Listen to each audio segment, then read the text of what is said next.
வணக்கம் சார். வணக்கம். நம்ம ஸ்டாக் மார்க்கெட்ல இன்வெஸ்ட் பண்றத பத்தி பேசும்போது, ஐபிஓ மார்க்கெட்டும் இப்போ கொஞ்சம் பாப்புலரான இன்வெஸ்டிங் மெத்தடா மாறிட்டு இருக்கு. ஸோ 2024ல மட்டுமே நெறைய கம்பெனிஸ் வந்து ஐபிஓ வந்திருக்காங்க அப்படின்னு ஒரு டேட்டாஸ்லாம் சொல்றாங்க. ஸோ ஐபிஓ இன்வெஸ்டிங்க பத்தி நம்ம என்ன புரிஞ்சுக்கணும்? ஓவராலா அத எப்படி பார்க்குறீங்க சார்? ஐபிஓனா ஃபர்ஸ்ட் டைம் ஒரு கம்பெனி வந்து லிஸ்ட் ஆகுறது தான் ஐபிஓ. இனிஷியல் பப்ளிக் ஆஃபர்ன்னு சொல்லுவோம்.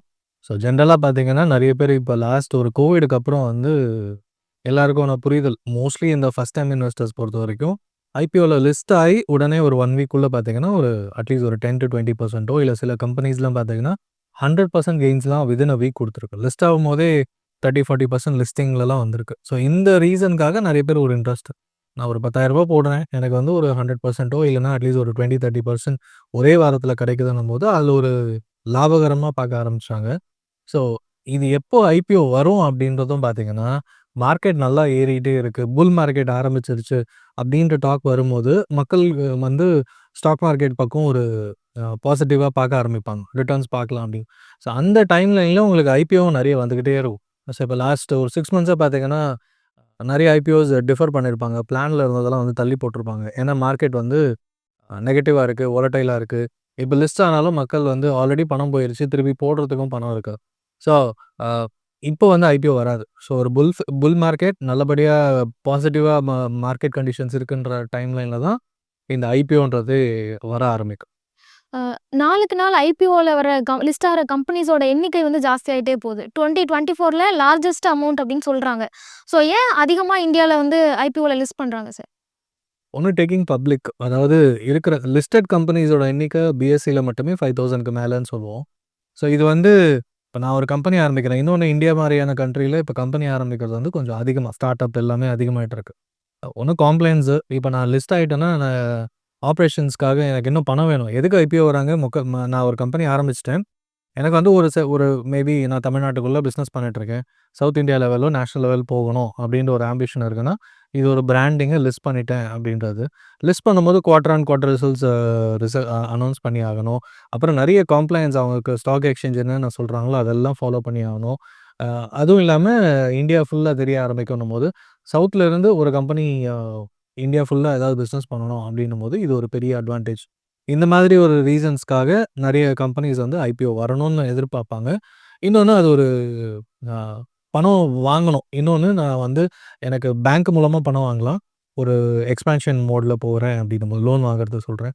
தெரிஞ்சவங்க கிட்ட ஃபர்ஸ்ட்டு வாங்குவோம். அப்புறம் பேங்க், பிரைவேட் கம்பெனிஸ் மூலமா அந்த பிரைவேட் ஈக்விட்டி என் கம்பெனி ஸ்டேக்க குடுத்து பண்றது. அண்ட் ஃபைனலா வந்து ஐபிஓ நான் மக்கள்கிட்டயே வந்து பணத்த வாங்கிக்கிறேன்.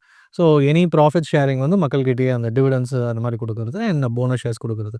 ஸோ இந்த ரீசன்ஸ்க்காக எனக்கு ஆப்பரேஷன்ஸ நேஷனல் லெவல் எடுத்துட்டு போணும். இல்ல இருக்கிற லோன் அடைக்கணும். இந்த மாரி ஒரு குறிப்பிட்ட ரீசன்ஸ் இதெல்லாம் இருக்கு அப்டின்னும்போது, நம்ம செபி கிட்ட போய் அவங்க அப்ளை பண்ணி, ஓகே நீங்க ஐபிஓ வரலாம் அப்டின்னு சாங்ஷன் அப்ரூவ் ஆனா தான், அந்த ரெகுலேஷன்ஸ் எல்லாம் அப்ரூவ் ஆனா மட்டும் தான் ஒரு கம்பெனி ஐபிஓ வர முடியும்.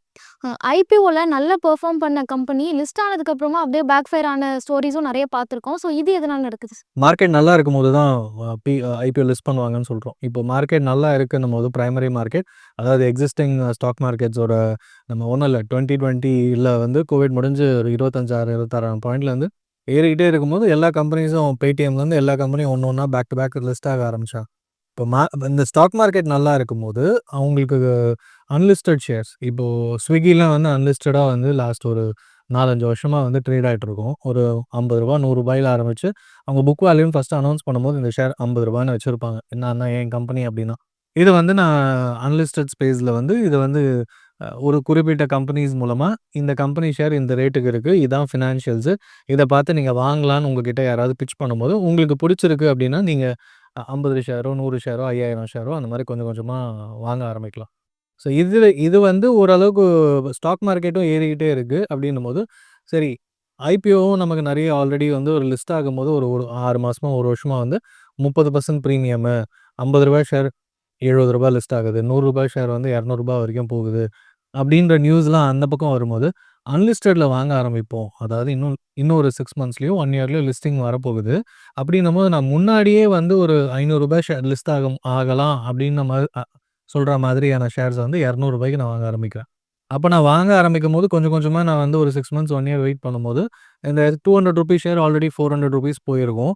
லிஸ்ட் ஆகும்போது ₹500 லிஸ்ட் ஆகும்போது எனக்கு வந்து அந்த 1 டூ 2 இயர்ஸ்லயே வந்து ஆல்மோஸ்ட் மோர் தென் 100, 200% ரிட்டர்ன்ஸ். ஸோ இந்த ப்ராஃபிட்டபிலிட்டி பார்க்கறதுக்காக நெறைய பேர் வந்து ஐபிஓக்கு முன்னாடியே அ அன்லிஸ்டட் ஸ்பேஸ்ல வாங்குவாங்க. அண்ட் தென் ஐபிஓல இந்த டைம் டிராவல் பண்றவங்களும் இருக்காங்க. அண்ட் டைரக்ட்டா ஐபிஓ டைம் லைன்ல அப்ளை பண்ணி லாட்ல நம்ம கிடைச்சதுன்னா, அதுலயும் ப்ராஃபிட்ஸ் பார்க்கறதுக்கு ரெடியா இருக்கும். ஐபிஓ இன்வெஸ்ட்மெண்ட் பண்றது வந்து ஒரு நல்ல ஸ்ட்ராட்டஜியா? எந்த மாரியான இன்வெஸ்டர்ஸ் இத சூஸ் பண்ணலாம்? இது வந்து ஹெச்என்ஐஸ் அதாவது என்கிட்ட நெறைய பணம் இருக்கு. ஒரு போர்ஷன் ஆல்ரெடி ஸ்டாக் மார்க்கெட்ல பண்ணிட்டு இருக்கேன். எனக்கு வந்து இந்த கம்பெனி நல்லா இருக்குன்னு அனலைஸ் பண்ணி லாங் டெர்ம் வச்சிருக்க ரெடியா இருக்கேன் அப்படின்றவங்க ஐபிஓ போகலாம். பட் மார்க்கெட்ல எப்படி நடக்குதுன்னு பார்த்தீங்கன்னா, கடன்னா ஒரு 2%க்கு வட்டிக்கு கடன் வாங்கி, அத அந்த ஒரு 10 நாள், 20 நாள்ல வந்து என்னால வந்து ஒரு 20%, 30% பார்த்தேன்னா, அந்த கடனுக்கான பணத்த குடுத்துட்டு மீதி ப்ராஃபிட் எனக்கு அப்படின்ற மாரி பண்றவங்க அதிகமாயிட்டாங்க. ஏன்னா, இன்னொன்னு இது வந்து அப்ளை பண்ணா எல்லா ஐபிஓஸும் நமக்கு கிடைக்காது. சில சமயம் வந்து மார்க்கெட் நல்லா இருக்கும்போது, நான் 10 கம்பெனி அப்ளை பண்ணா 10ம் கிடைக்காம போறவங்கலாம் இருக்காங்க. அதுவும் Paytmலாம் வந்து இந்தியா ஃபுல்லா தெரிஞ்ச கம்பெனி. எல்லாருமே அப்ளை பண்ணாங்க. அ அ கிடைக்காதவங்க வந்து சந்தோஷப்பட்டாங்க அந்த டைம்ல. ஏன்னா லிஸ்ட் ஆகி கொஞ்சம் கொஞ்சமா குறைஞ்சுக்கிட்டே வந்தது. ஒரு 6 மந்த்ஸ்ல பயங்கர ஃபால் இருந்தது. பட் யாரெல்லாம் கிடைக்கலையோ, அந்த டைம்லைன் அந்த ஐபிஓ அலாட் ஆன டைம்லைன் பார்த்தீங்கன்னா, நான் இவ்ளோ லாட் அப்ளை பண்ணேன் எனக்கு கிடைக்கல அப்டின்ற ஒரு இது. ஸோ ஒன்ஸ் Paytm கிடைக்கலன்னும்போது, அடுத்து லிஸ்ட் ஆன எல்லா ஆன்லைன் கம்பெனிஸ் Nykaa எல்லாமே அப்ளை பண்ணி, அ சிலதெல்லாம் கிடைக்காம ஒரு 4, 5 தடவ அப்ளை பண்ணி கிடைக்காம போய், 6த் டைம் வந்து ஏதோ ஒரு கம்பெனி அப்ளை பண்ணியிருப்போம். அதுக்கு கிடைச்சிருக்கும். ஸோ அந்த மாதிரி கிடைச்சவங்களும் இருக்காங்க. ஸோ நம்ம என்ன எல்லாமே மெயினா இப்போ ஃபர்ஸ்ட் டைம் இன்வெஸ்டர்ஸ் நீங்க பார்த்தீங்கன்னா, ஃபர்ஸ்ட் டைம் இன்வெஸ்டர்ஸ் எனக்கு குயிக்கா பணம் பார்க்கணும். அ ஒரு 2 வீக்ஸ்க்குள்ள எனக்கு ஒரு ப்ராஃபிட் கிடைக்குமா? அப்படின்ற ஒரு மைண்ட் செட். அந்த கம்பெனி அனாலிசிஸ் பண்றாங்களான்னா கிடையாது. இப்ப நெறைய யூடியூப் சேனல்ஸ்ல, அப்புறம் ப்ளாக்ஸ்ல எல்லாத்துலயுமே இந்த கம்பெனிய பத்தின ஒரு இன்ஃபர்மேஷன்ஸ் கிடைக்குது. இத பார்த்துட்டு ஒரு பிளைண்டா பண்றாங்கன்றது தான் உண்ம. ஒரு கம்பெனி வந்து ஐபிஓல அவங்க லிஸ்ட் ஆகணும் அப்படின்னா, அவங்களுக்கு செபி நெறைய ரெகுலேஷன்ஸ்லாம் வச்சிருக்காங்க. ஸோ இன்வெஸ்டர்ஸ் நீங்க சொன்ன மாதிரி வாங்கிட்டு ஒரு 10 டேஸ்ல வந்து சேல் பண்றாங்க. இன்வெஸ்டர்ஸ்க்கு இந்த மாரி ஏதாவது ரெகுலேஷன்ஸ் இருக்கா? அது எப்படி சார்? இன்வெஸ்டர்ஸ்க்கு கிடையாது. நான் இப்ப நீங்க ஸ்டாக் மார்க்கெட்ன்னு பார்த்தீங்கனாலே, நான் டெய்லி காலையில வாங்கி 3 மணிக்குள்ள இன்ட்ராடேவும் பண்ணலாம். எஃப்&ஓவும் பண்ணலாம். ஃபியூச்சர்ஸ் அண்ட் ஆப்ஷன் டெரிவேட்டிவ் ட்ரேடிங்கும் பண்ணலாம். அதே கம்பெனி வாங்கி டெலிவரியும் பண்ணலாம். ஸோ இன்வெஸ்டர்ஸ்க்கு ரெகுலேஷன்ஸ் கிடையாது. கம்பெனிய பொறுத்தவரைக்கும் அட்லீஸ்ட் இவ்வளோ வருஷம் ஆப்பரேஷன்ஸ் இருக்கணும். இவ்வளோ ப்ராஃபிட்டபிலிட்டி காமிக்கணும். இவ்வளோ ஸ்டேட்ஸ்ல பண்ணிட்டு இருக்காங்க. அந்த மாதிரி ஒரு செட் ஆஃப் ரூல்ஸ் இருக்கு. இதெல்லாம் அவங்க ரெகுலேஷன்ஸ் அந்த பேலன்ஸ் ஷீட்ஸ், கேஷ் இது எல்லாமே அவங்க வந்து அப்ளை பண்ணி செபி கிட்ட சொல்லி, இது எல்லாம் வந்து நம்மளாலயும் பார்க்க முடியும். As an investor DRHP draft red herring ப்ராஸ்பெக்டஸ்ன்னு அது இருக்கும். ரெட் ஹியரிங் ப்ராஸ்பெக்டஸ் ஆர்ஹெச்பின்னு சொல்லுவாங்க. இந்த டாக்குமெண்ட்ட பார்த்து உங்களுக்கு பேலன்ஸ் ஷீட்ல வந்து லாஸ்ட் 3 வருஷத்துக்கான டேட்டா பார்த்து, பிஇ ரேஷியோ இதெல்லாம் வந்து குடுத்துருப்பாங்க. ரிஸ்க் என்னன்னும் மென்ஷன் பண்ணியிருப்பாங்க. அதே ஸ்பேஸ்ல ஃபுட் இண்டஸ்ட்ரியில எக்ஸிஸ்டிங் கம்பெனிஸ் என்ன இருக்கு? அதுக்கும் இதுக்கும் ஏதாவது சம்மந்தம் இருக்கா? கோரிலேஷன்ஸ் இருக்கா? என்ன யாரு ஃபர்ஸ்ட்டு, செகண்ட் இந்த மாரி விஷயங்களும் காம்படிட்டர்ஸ் யாரு? இது எல்லாமே அந்த டாக்குமெண்ட்ல இருக்கும். பட் எத்தன பேர் இந்த டாக்குமெண்ட் ஆக்சஸ் பண்றாங்கன்றது பெரிய கொஸ்டின் மார்க். இப்போ இந்த ஐபிஓல நம்ம இன்வெஸ்ட் பண்றதுல என்னென்ன சேலஞ்சஸ்லாம் இருக்கு சார்? மெயினா வந்து அலாட்மெண்ட் கிடைக்காம போகலாம். பட் அத தாண்டி சேலஞ்சுன்னு பார்த்தீங்கன்னா, ஆன்லைன் அப்ளை ஈஸி ஆயிடுச்சு. நீங்க யுபிஐ வச்சிருந்தீங்கன்னா, நெறைய டிமேட் அக்கவுண்ட் கம்பெனிஸ்லாம் ப்ரொவைடர்ஸ்லாம் பார்த்தீங்கன்னா, யுபிஐலயே அப்ளை பண்ணலாம். ஸோ அலாட் ஆச்சுன்னா பணம் எடுத்துப்பாங்க. இல்லன்னா உங்க பணம் எடுக்காம அப்படியே விட்டுருவாங்க. ஸோ அந்த மாரி. சேலஞ்சஸ்ன்னு பொறுத்தவரைக்கும், அ மெயின் சேலஞ்ச் ஃபார் த இன்வெஸ்டர்னா, நான் அப்ளை பண்ற ஐபிஓ 3 கிடைக்கல 4வது கிடைச்சிருச்சுன்னா, அதுக்கு அந்த கம்பெனி வந்து நல்லா இருந்தா உங்களுக்கு லிஸ்டிங் கெயின்ஸ் உடனே கிடைக்கும். பட் அந்த கம்பெனி நல்லா இல்ல தெரியல மக்களுக்கு, இல்ல ஆப்பரேஷன்ஸ் இன்னும் புவரா இருக்கு அப்படின்னும்போது, லிஸ்டிங் கெயின்ஸ் எல்லாமே போகலாம். ஃப்ளாட்டா இருக்கும், இல்ல குறையும். ஹியூண்டாய் வரும்போது, ஹியூண்டாய் நோன் கம்பெனி பல வருஷமா இந்தியால ஆப்பரேஷன்ஸ் இருக்கு. ஆல்மோஸ்ட் நம்பர் 2 அப்படின்னு சொல்லலாம் மாருதிக்கு அடுத்து. பட் லிஸ்ட் ஆகும்போது பார்த்தீங்கன்னா, மார்க்கெட் வாலடைலா இருந்தது போன வருஷம். அப்போ வந்து லிஸ்ட் ஆயி கொஞ்ச நாள்லயே வந்து பிரீமியம் குறைஞ்சிருச்சு. அவங்க லிஸ்ட் ஆன இதுல லிஸ்டிங் பிரைஸ்லேருந்து. பட் ஆனா அந்த கம்பெனி நல்ல கம்பெனி இல்லையானா, அப்படிலாம் இல்ல. மார்க்கெட் கண்டிஷன் அண்ட் இது வந்து உடனே இன்னும் மேல போகாது அப்படின்னு தெரியுது. அதனால குறைஞ்சிருச்சு.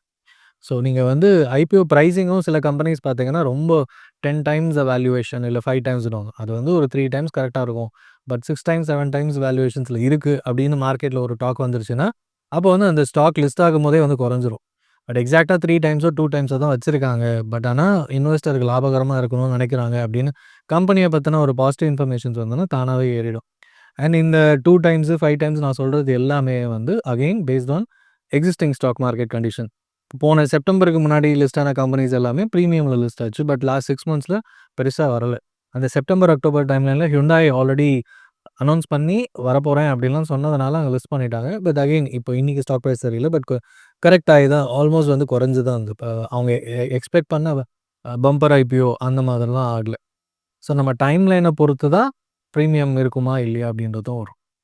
இப்போ ஒரு கம்பெனி ஐபிஓலேருந்து ஷேர் மார்க்கெட்ல லிஸ்ட் ஆகுது அப்படின்னா, அதோட ஷேர் பிரைஸ் உடனே குறையுது அப்படிங்கும்போது, அந்த ஸ்டாக்ல ஏதோ பிரச்சனை இருக்கு. அவங்களோட வேல்யூவேஷன் சரியில்ல அப்படின்னு புரிஞ்சுக்கலாமா? இல்ல அது நேச்சுரலான ஒரு விஷயம் தானா சார்? ஒண்ணு மார்க்கெட் கண்டிஷன், இன்னொன்னு வேல்யூவேஷன் அதிகமா இருந்தா கரெக்ஷன் ஆகும். அண்ட் இப்போ நீங்க குறைஞ்ச பிறகு பார்த்தீங்கன்னா, நான் மார்க்கெட்ல டாக்கோ, அனலிஸ்ட்லாம் சொல்றது என்னன்னா, அது வேல்யூவேஷன் அதிகமா இருந்தது. அதனால குறைஞ்சிருச்சு. நம்பர்ஸ் வந்து எக்ஸாஜுரேட்டடா இருக்கு. இன்னும் ப்ராஃபிட்டபிலிட்டியே வரல. இந்த மாதிரி நிறைய ரீசன் சொல்லலாம். ப பெஸ்ட் எக்ஸாம்பிள் Zomato லிஸ்ட் ஆகும்போது பார்த்தீங்கன்னா, உங்களுக்கு வந்து பிரைஸ் என்னவோ ₹70, ₹75 இருந்தது. இன்க்ரீஸ் ஆச்சு. பட் அப்படியே குறைஞ்சது. சரசரன்னு குறைஞ்சு ₹40 வரைக்கும் வந்தது. பட் ஒன்ஸ் வந்து அவங்க குவார்ட்டர்லி நிறைய டைப் பண்றாங்க. புதுசா பிளாட்ஃபார்ம் ஃபீ போடுறாங்க. 3 குவார்ட்டர் ரிசல்ட் வந்து கொஞ்சம் பாசிட்டிவா காமிக்க ஆரம்பிச்சாங்க. அண்ட் குயிக் காமர்ஸ்ல அவங்களும் ரேஸ்ல இருக்காங்க. இந்த மாதிரி விஷயம்லாம் வந்து பாசிட்டிவா அதை சுத்தி மொமெண்டம் பில்ட் பண்ண ஆரம்பிச்சது. ₹40 பார்த்தீங்கன்னா ₹200 ஐ திங்க் 270 வரைக்கும் போச்சு. ஸோ ஒன் வே அப்வர்ட் ஜர்னின்ற மாதிரி. பட் ஆனா ப்ராஃபிட்டபிலிட்டி அந்த அளவுக்கு இருக்குமா? சஸ்டைனபிலிட்டி இருக்குமா? ஏன்னா ஸ்விக்கியும் லிஸ்ட் ஆனோனே இது ஒரு பாசிட்டிவா இருந்தது. பட் இப்போ மார்க்கெட் கரெக்ஷன்ஸ் லாஸ்ட் 3 மந்த்ஸ்ல பார்த்தீங்கன்னா, அதுவும் நல்லா கரெக்ஷன் ஆகி ஐ திங்க் அரௌண்ட் 220, 210 அந்த ரேஞ்சில போயிட்டுருக்கு. ஸோ வேல்யூவேஷன்ஸ் அதிகமா இருந்தாலும் மார்க்கெட் நல்லா இருந்து, இப்போ நெகட்டிவ் இல்ல, வொலட்டாலிட்டி இல்ல வந்ததுன்னா, அதை விட ஜாஸ்தியா லிஸ்ட் ஆகுறதுக்கும் வாய்ப்பு இருக்கு. பட் மார்க்கெட் நல்லா இல்ல அப்படின்னும்போது, ஆட்டோமேட்டிக்கா லிஸ்ட் ஆகுறதும் அவங்க தள்ளி போடுறதுக்கு வாய்ப்பு இருக்கு. வோலடைல் மார்க்கெட்ல வழி இல்லாம மாட்டிக்கிட்டாங்க. அ அ இப்போ இருக்கிற கண்டிஷன் பார்த்தீங்கன்னா, இப்போ லிஸ்ட் பண்ண மாட்டாங்க. கிளியரா தெரியுது. பட் ஆனா செப்டம்பர், அக்டோபர் டைம்லைன்னா அவங்க அட்லீஸ்ட் ஒரு 2, 3 மந்த்ஸ் முன்னாடியே வந்து தெரியும். லிஸ்ட் பண்ண போறாங்க. பட் அவங்க லிஸ்ட் பண்ற டைம்லைன்ல வந்து மார்க்கெட் கண்டிஷன் வோலடைலா மாறிடுச்சு. குளோபல் கண்டிஷன்ஸ் மாறிடுச்சு. இல்ல லோக்கல்ல வந்து சென்ட்ரல் கவர்ன்மென்ட் எலக்ஷன்ஸ் லூஸ் பண்ணிட்டாங்க ஒரு ஸ்டேட்ல. இந்த மாதிரி ஏதோ ஒரு நெகட்டிவ் நியூஸ் இருக்குன்னா, கண்டிப்பா வந்து பிரீமியம் குறையும். ஸோ அது வந்து நம்ம கையில இல்ல. பட் Hyundaiய பொறுத்தவரையும் Hyundaiய எடுத்துப்போம். லிஸ்ட் ஆகும்போது குறைஞ்சது. பட் அந்த கம்பெனி நல்ல கம்பெனி இல்லையானா கிடையாது. இந்த இந்த ரேஞ்சில வாங்கலாமான்னா, சில பேர் அக்யூமுலேட் பண்ணலாம். லாங் டெர்ம் இன்வெஸ்டரா இருந்தா, இப்பவே நீங்க என்டர் ஆகலாம் அப்படின்னு சொல்லிட்டாங்க. So a as an investor நான் வந்து லாங் டெர்ம்க்கு பார்க்குறேன்னா, இல்லன்னா வந்து நான் குயிக் கெயின்ஸ்க்காக உள்ள வரேனா, அப்படின்ற கிளாரிட்டியோட ஒரு இன்வெஸ்டர் வந்து ஐபிஓ அப்ரோச் பண்ணாங்கன்னா, கிளியரா இருக்கும். பட் நான் லாங் டெர்ம் இன்வெஸ்டரா இருந்தா, ஐபிஓல அப்ரோச் பண்றத விட, வெயிட் பண்ணி லிஸ்ட் ஆன பிறகு, அதுக்கப்புறமா அதோட ரிசல்ட்ஸ் எல்லாம் பொறுமையா பார்த்துட்டு, ஏன்னா Hyundai பத்தி நமக்கு தெரியும். பட் ஆனா நெறைய கம்பெனிஸ் வந்து பேர் தெரியாத கம்பெனியா இருக்கலாம். அதோட பொட்டன்ஷியலும் நமக்கு தெரியாம இருக்கலாம். பட் லிஸ்ட் ஆன பிறகு அவங்க உண்மையிலேயே பிரீமியமா, இல்லன்னா வேல்யூவேஷன் கரெக்ட்டா, இது எல்லாமே வந்து வந்த பிறகு தான் தெரியும். ஸோ எல்லா கம்பெனிஸும் லிஸ்ட் ஆன பிறகு செகண்டரி மார்க்கெட்ல பை பண்றது நல்லதுன்னு என்னோட பெர்சனல் வியூ. நீங்க Zomato எக்ஸாம்பிள் சொன்னீங்க. அதே மாதிரி ஓலா எலக்ட்ரிக்கல்ஸ் எடுத்துக்கிட்டோம்னா, அவங்க ஐபிஓல இருக்கும்போது நெறைய பேர் அத பத்தி பேசினாங்க. நெறைய பேர் சப்ஸ்கிரைபும் பண்ணாங்க. ஆனா லிஸ்ட் ஆனதுக்கப்புறம் ரொம்ப பயங்கரமா அதோட ஷேர்ஸ் விழுந்தது. ஸோ அத எப்படி பார்க்குறீங்க சார்? அகைன் அந்த ப்ராஃபிட்டபிலிட்டி. இப்ப நீங்க Zomato ஒரு மாதிரினா, ஓலாவும் பார்த்தீங்கன்னா, மாத்தி மாத்தி என்னென்னவோ நெறைய விஷயம் பண்ணி அண்ட் ஓலா எலக்ட்ரிக் நல்லா போகுதுன்ற ரீசன்ல அப்படியே டைரக்ட்டா கொஞ்சம் கொஞ்சமா அன்லிஸ்டட் ஷேர்ஸா இருந்து கிரே மார்க்கெட் பிரீமியம்ல ஐபிஓ அப்படியே டிராவல் ஆகி லிஸ்ட் ஆயிட்டாங்க. அண்ட் லிஸ்ட் ஆகும்போது மார்க்கெட் கண்டிஷன்ஸும் நல்லா இருந்தது. பிரீமியம் ஆயிருச்சு. பட் லிஸ்ட் ஆன பிறகு நெறைய நெகட்டிவ் நியூஸ் வர ஆரம்பிச்சோனே ஸ்டாக் பிரைஸ் குறைஞ்சது. ஒரு ஐ திங்க் லாஸ்ட் 6 மந்த்ஸ்லயே ஒரு ஒரு தடவ வந்து அ சிஇஓ ஒண்ணு சொல்ல, அப்புறம் நார்த்ல ஒரு பெரிய காமெடியன் வந்து உங்க சர்வீஸ்லாம் புவரா இருக்கு அப்படின்னோனே, இந்தியா ஃபுல்லா நெறைய ஓலாவோட ப்ராப்ளம்ஸ் எல்லாமே நெறைய ட்விட்டர்ல பெருசா பேச ஆரம்பிச்சாங்க. அது பேசினோனே அது ஒரு பெரிய வாரா போச்சு. அண்ட் அது நெகட்டிவா தான் ஓலாக்கு ஆச்சு. ஏன்னா உண்மையிலேயே சர்வீஸ் சென்டர்ஸ் இல்ல அப்படின்னு. பட் ஆனா தீபாவளி டைம்லைன்ல அவங்க நெறைய புது லான்ச்சஸ் பண்ணாங்க. குயிக்கா அவங்க மார்க்கெட் ஷேர் கிராப் பண்ண ஆரம்பிச்சாங்க. அண்ட் இவ்வளோ சர்வீஸ் சென்டர்ஸ் ஓப்பன் பண்ண போறோம். இதெல்லாம் பண்ண போறோம்னோனே கொஞ்சம் கொஞ்சமா பிரைஸ் இன்க்ரீஸ் ஆக ஆரம்பிச்சது. பட் அகைன் அ எப்போ பஜாஜும், டிவிஎஸ்லாம் எலக்ட்ரிக் வெஹிக்கிள்ஸ் மறுபடியும் ப்ராப்பரா அவங்க லான்ச் பண்ண ஆரம்பிச்சோனே, மார்க்கெட் ஷேர் மறுபடியும் எக்ஸிஸ்டிங் ட்ரெடிஷனல் கம்பெனிஸ்க்கு வந்துருச்சுன்னு சொல்லலாம். அது காம்படிஷன் அதிகமா இருக்கிற ஒரு மார்க்கெட்டு. டூ வீலர் ஸ்பேஸில் மக்கள் வந்து கொஞ்சம் கொஞ்சமாக எலக்ட்ரிக் ஸ்பேஸ்க்கு ஈவிக்கு வர ஆரம்பிச்சிட்டாங்க. ஸோ அப்படி வரும்போது ஓலாவோட காம்படிஷன் இன்னும் அதிகம். ஏன்னா ஹீரோ, பஜாஜ், டிவிஎஸ் எல்லாம் பார்த்தீங்கன்னா பல வருஷமாக மக்களோட நம்பிக்கை இருக்குது. சர்வீஸ் சென்டர்ஸ் இருக்குது. இல்லைனாலும் போய் கேட்க முடியும். பட் ஓலாக்கு வந்து சர்வீஸ் சென்டரும் இல்லை, ப்ராப்பராக ரிப்ளை பண்ணலன்னும் போது அந்த நியூஸ் வந்து ஈஸியாக குயிக்காக இப்போ பரவிடுது சோஷியல் மீடியாவில். ஸோ இப்போ வந்து அவங்களால நிற்க முடியுமான்றது போக போக தான் தெரிய ஆரம்பிக்கும். ஒரு கம்பெனி ஓவர் வேல்யூடா இருக்கு அப்படிங்கிறத ஒரு இன்வெஸ்டர் எப்படி தெரிஞ்சுக்கிறது சார்? அந்த ரெட் இயரிங் ப்ராஸ்பெக்டஸ் டாக்குமெண்ட்டை ப்ராப்பராக படித்தோம்னா, இப்போ எக்ஸிஸ்டிங் இந்த ஓலாவே எடுத்துக்கிட்டோம்னா, இப்போ ஆட்டோமொபைல் செக்டரில் இந்த ஃபினான்ஷியல்ஸோடு இருந்தால் இந்த லெவலில் இருக்கலாம். ப்ரைஸ் ஏர்னிங் ரேஷியோவாக இருக்கட்டும், ப்ராஃபிட்டபிலிட்டி எப்படி இருக்குது, இதெல்லாம் பார்க்கலாம். இவ்வளோ இன்வெஸ்ட்மெண்ட் பண்ணி இந்த கம்பெனி இந்த இடத்துல இருக்குது, இவ்வளோ நம்பர் சேல்ஸ் பண்ணுறாங்க.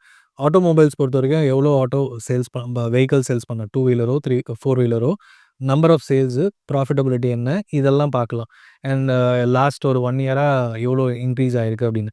அண்ட் இப்போ வந்து இவங்களோட பொசிஷன் என்ன, அவங்க இருக்கிற எக்ஸிஸ்டிங் மார்க்கெட் ஸ்பேஸில்.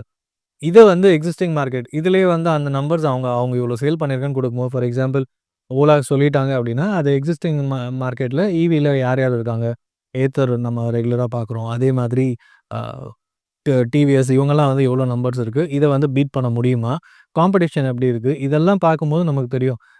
இவங்க வச்சிருக்க ஸ்டாக் வேல்யூ வந்து இவ்வளோ ப்ரீமியமாக இருக்குன்னு ஓரளவுக்கு புரிய ஆரம்பிக்கும்.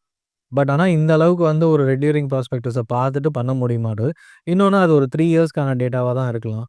அண்ட் கம்பெனி வந்து இன்னும் அந்த ஒரு க்ளோஸ்டு செட்டப்பில் இருந்து இப்போ ப்ரைவேட் லிமிட்டடாக இருக்கும்போது நான் என்னோட கம்பெனி ஃபினான்ஷியல்ஸை ஆடிட்டர் வச்சு எல்லாம் பண்ணியிருந்தாலும், பட் ஒன்ஸ் அது ஓப்பன் மார்க்கெட் வரும்போது தான் வந்து இன்னும் காம்ப்ளைண்ட்ஸ் அதிகமாக இருக்கும். நிறைய பேர் கேள்வி கேட்க ஆரம்பிப்பாங்க. இவங்க ஃபினான்ஷியல் சரியில்லை, தேவையில்லாமல் இன்வெஸ்ட்மெண்ட் பண்ணியிருக்கீங்க, இல்லைனா அன்வான்ட் இன்வெஸ்ட்மெண்ட் இது வந்து பண்ணாமல் இருந்திருக்கலாம், ப்ராஃபிட்டபிலிட்டி இம்ப்ரூவ் ஆகிருக்கும். இந்த மாதிரி நிறைய கேள்விகள் வரும். அப்போது வந்து நான் கரெக்டாக இருக்கேனான்றது காம்ப்ளைண்ட்ஸ் இஷ்யூஸ் தெரியும். ஸோ இந்த மேட்டர்ஸ்லாம் ஐபிஓவில் லிஸ்ட் ஆகும்போது நமக்கு ஒரு செட் ஆஃப் டேட்டா தான் தெரியும். அதை வச்சுட்டு ட்ராக் பண்ணி ரிஸ்க் ஃபேக்டர்ஸ்லாம் புரிஞ்சுக்கிட்டு ஓவர் வேல்யூடான இப்போ நிறைய பேர் பேச ஆரம்பிச்சிட்டாங்க யூடியூப்பில், பிளாக்ஸில். அதை வச்சுட்டும் நீங்கள் ஓரளவுக்கு அனாலிசிஸ் பண்ணி நான் அப்ளை பண்ணலாமா ஐபிஓலன்னு ஒரு கன்க்ளூஷன் ஒரு இன்வெஸ்டரால் வர முடியும். அப்போ கம்பேரிட்டிவ்லி ஒரு ஸ்டாக்ல இன்வெஸ்ட் பண்றத விட ஐபிஓல அவங்களுக்கு இன்வெஸ்ட் பண்றதுல கொஞ்சம் ரிஸ்க் ஜாஸ்தி அப்படின்னு புரிஞ்சுக்கலாம். கண்டிப்பாக ரிஸ்க் அதிகம் தான். ஏன்னா நம்ம டைம் கொடுக்குறோமான்றது.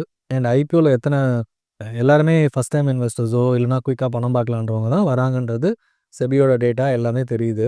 பட் ஒரு லாங் டேர்ம் இன்வெஸ்டராக உள்ளே வந்து ஐபிஓவில் அப்ளை பண்ணணுன்ற இதுவே இல்லை. ஏன்னா பேடிஎம் நல்லா இருக்குது, நான் அப்ளை பண்ணுறேன், நான் யூஸ் பண்ணுறேன், நான் அப்ளை பண்ணுறேன், அது மாதிரி வரவங்களும் இருக்காங்க. ஸோ மோஸ்ட்லி ஒரு இப்போ இ-காமர்ஸ் கம்பெனிஸ் இப்போ எல்லாருக்குமே தெரியும். அப்போ அந்த மாதிரி கம்பெனி லிஸ்ட் ஆகும்போது ஒரு நமக்கும் போய் வாங்கணும் அப்படின்ற மாதிரி தோணும். ஸோ அப்படி தான் நிறைய பேர் ஐபிஓஸ் அப்ரோச் பண்ணுறாங்களே தவிர ஒரு லாங் டேர்மில் யாருமே அந்த ஐபிஓக்கு வரமாட்டாங்க. இன்னொன்று ஐபிஓ லிஸ்ட் ஆன உடனே பார்த்தீங்கன்னா சில கம்பெனிஸ் ஒரு 3 மந்த்ஸில் வந்து எக்ஸிஸ்டிங் இன்வெஸ்டர்ஸ் இருப்பாங்க. அவங்களாம் ஒரு 3 இயர்ஸ் முன்னாடி 2 இயர்ஸ் முன்னாடி போட்டவங்களாம் ப்ரைவேட் ஈக்விட்டி வாங்கி வச்சுருக்காங்க. அவங்க ஷேர்ஸ் ஆஃப்லோட் பண்ணுவாங்க. அப்பவும் ஸ்டாக் ப்ரைஸ் குறைய ஆரம்பிக்கும். மார்க்கெட் நல்லா இருந்து அந்த மாதிரி ஷேர்ஸ் விற்கிறாங்கன்னா ஓரளவுக்கு கம்பெனி ஷேர்ஸ் நிற்கும். பட் மார்க்கெட்டும் வாலடைலாக இருக்குது அப்படின்னும் போது இவங்க ஷேர்ஸ் விற்கும்போது அது ஒரு நெகட்டிவ் நியூஸாக வரும். அப்போ வந்து ஆட்டோமேட்டிக்காக எக்ஸிஸ்டிங் நியூஸ் நானும் போய் விற்றுருவேன். எக்ஸிஸ்டிங் ஏதோ ஒரு ப்ராஃபிட் இருக்குது விற்றுடலாம், இல்லை இதுக்கு மேலே கீழே போச்சுன்னா லாஸ் ஆகிடும், நான் விற்றுடலாம். அந்த மாதிரி விற்கிறவங்க நிறைய பேர். அப்போ ஓவராலாக ஸ்டாக் ப்ரைஸும் இன்னும் ஃபாலோ ஆகிட்டே இருக்கும். ஸோ ரிஸ்க் வந்து ஃபஸ்ட் டைம் இன்வெஸ்டர்ஸ்க்கு ஐபிஓவில் அதிகம் தான். Thank you sir. தேங்க்யூ. மேலும் ஈடி தமிழ் சேனல்ல வரப்போகும் பிசினஸ் மற்றும் அது ரிலேட்டடான வீடியோவை பார்க்க உடனே கீழே இருக்க சப்ஸ்கிரைப் பட்டனை கிளிக் பண்ணுங்க.